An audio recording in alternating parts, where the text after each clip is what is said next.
George Orwell, Haruki Murakami, deux figures incontournables de la littérature, mais aussi et surtout deux auteurs très chers à mon cœur. Orwell pour son roman prophétique 1984, classique indémodable de la dystopie, et Murakami, pour sa part, est probablement mon écrivain favori. Alors quand les deux sont réunis au sein d'un même manga qui va tenter d'adapter un roman de l'un et une nouvelle de l'autre, je ne pouvais bien sûr pas faire l'impasse sur cette lecture.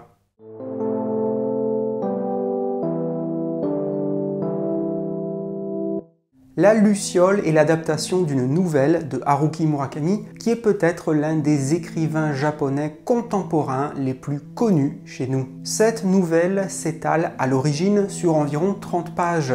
Son adaptation en manga est donc très courte, puisqu'elle tient en une vingtaine de pages. Le texte peut être retrouvé en français dans le recueil intitulé « Sol aveugle, femme endormie ». Ici, nous allons suivre, pendant quelques semaines ou quelques mois tout au plus, la vie d'un étudiant de 19 ans. Il est à la fois le protagoniste et le narrateur, et dans les premières pages, il nous raconte qu'à l'époque du lycée, il était ami avec un couple d'amoureux. Il nous explique que ce trio s'entendait très bien, mais un jour, le garçon dans le couple se suicide dans son garage. Suite à ce drame, le trio n'existe donc plus et notre narrateur perd de vue la petite amie de son ami défunt. Plus tard, à l'époque de l'université, il la retrouve de manière fortuite et cette rencontre va faire naître une relation amicale, mais en même temps étrange, car l'ombre du suicidé semble toujours planer sur la jeune fille. Ils vont donc commencer à passer du temps ensemble de manière régulière. Que va-t-il advenir de cette relation? Je vous laisse le découvrir. Cette nouvelle est très représentative du style de Murakami. En effet, même lorsqu'il s'agit d'un roman, l'auteur a l'habitude de mettre en scène des moments très arrêtés,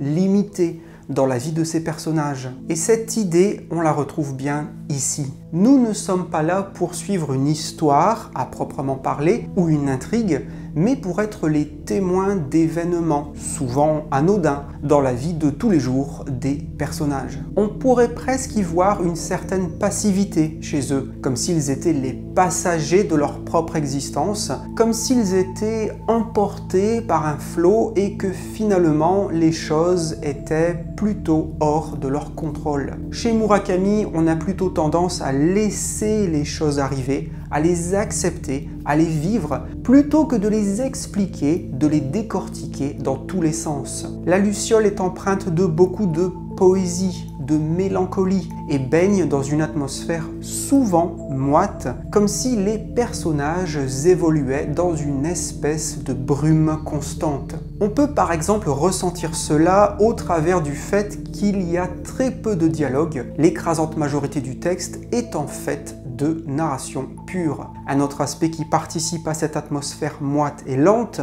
c'est le fait que le récit se déroule, en grande partie, pendant l'été 1968. Cela est donc synonyme d'absence de technologie moderne, tout particulièrement en ce qui concerne les moyens de communication. Tout va donc beaucoup plus lentement qu'aujourd'hui. Internet n'existe pas, les smartphones et les réseaux sociaux non plus. On voit donc que les personnages sont bien obligés de communiquer par lettres et même, chose inconcevable aujourd'hui, d'attendre parfois longtemps assis devant un téléphone fixe en espérant recevoir un appel. Cette spécificité chronologique participe donc à cette impression globale de lenteur. Il faut savoir attendre, espérer et on a le temps de la réflexion. Sur le plan graphique, il y a plusieurs choses intéressantes, plusieurs idées de mise en scène pour jouer notamment sur la temporalité, les silences et les changements brusques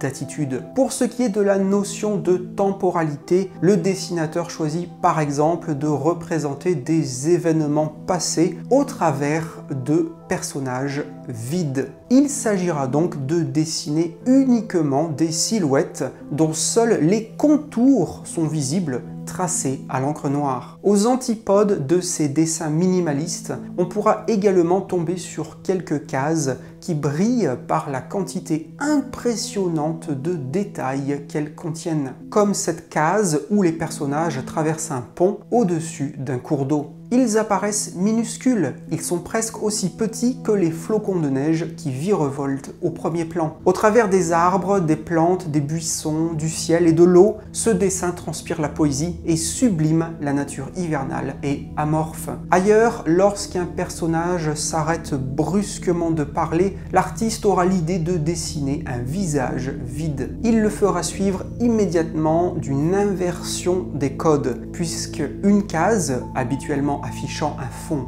blanc, sera alors remplie de noir, tandis que la silhouette du personnage sera laissée vide et d'un blanc immaculé. C'est une idée qui semble très efficace pour donner vie à des notions telles que le silence et le choc des émotions. Globalement, cette version manga de La Luciole est donc remarquable car elle relève un défi, à savoir le fait d'adapter un texte littéraire très court où, pour le dire brutalement, il ne se passe pas grand-chose. L'intérêt principal ici, c'est avant tout une atmosphère. Ainsi, il faut vraiment prendre son temps, s'arrêter à chaque page pour observer les expressions faciales et bien sûr l'importance, la poésie et la délicatesse du texte de Murakami. Honnêtement, cet essai me fait fantasmer car il me rend très curieux de voir ce que pourrait donner une adaptation bien plus généreuse d'un roman de Murakami. Qui sait, un jour peut-être.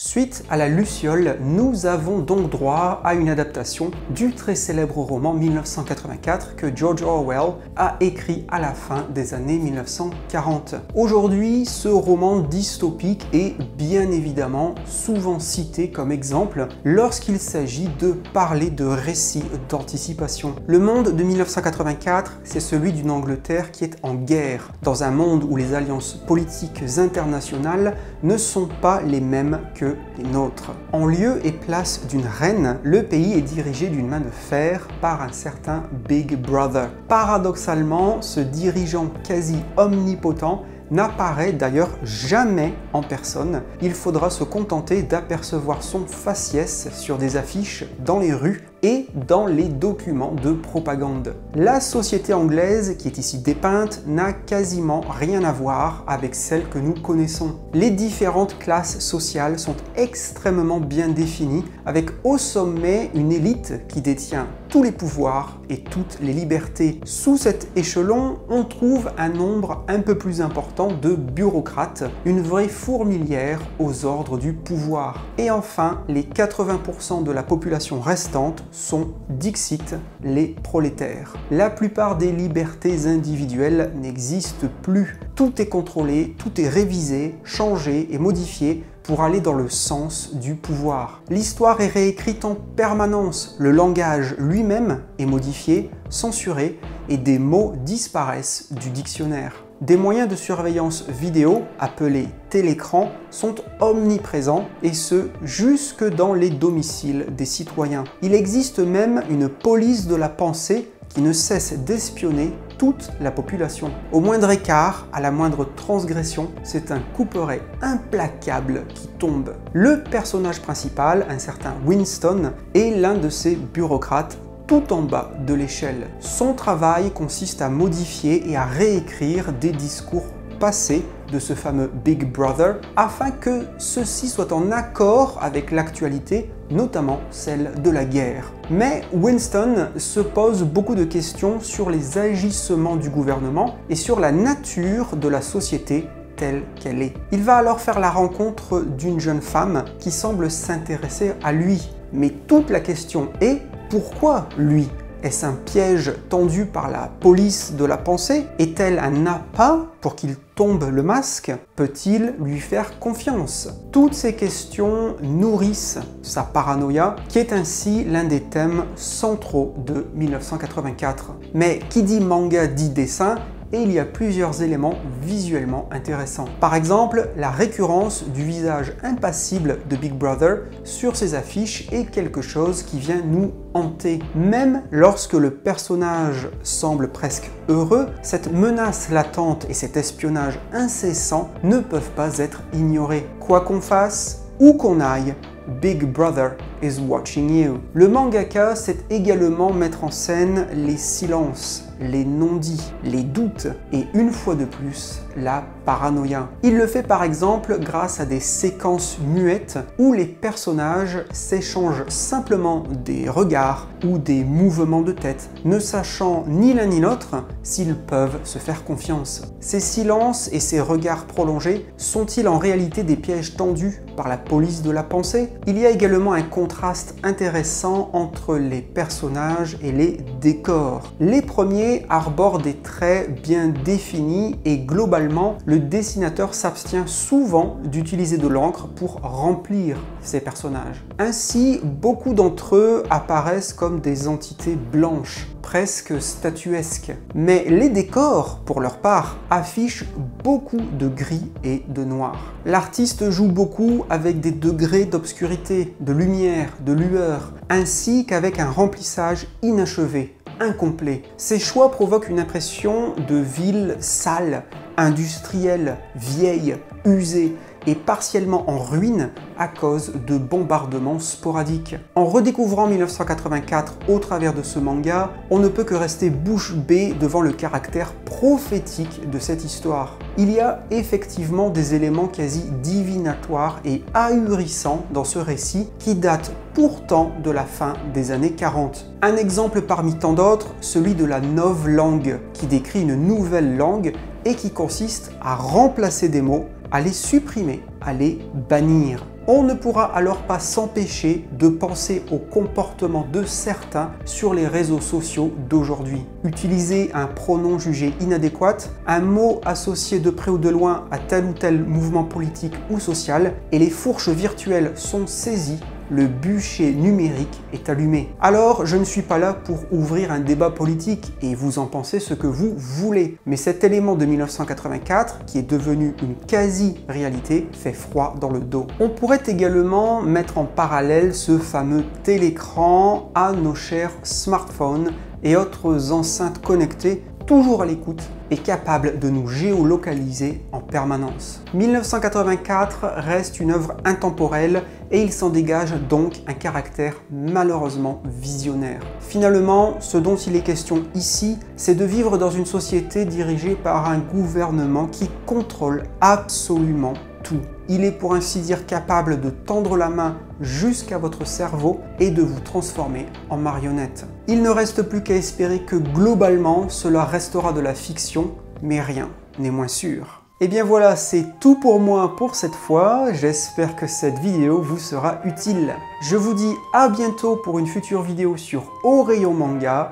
Et d'ici là, n'oubliez pas, restez curieux.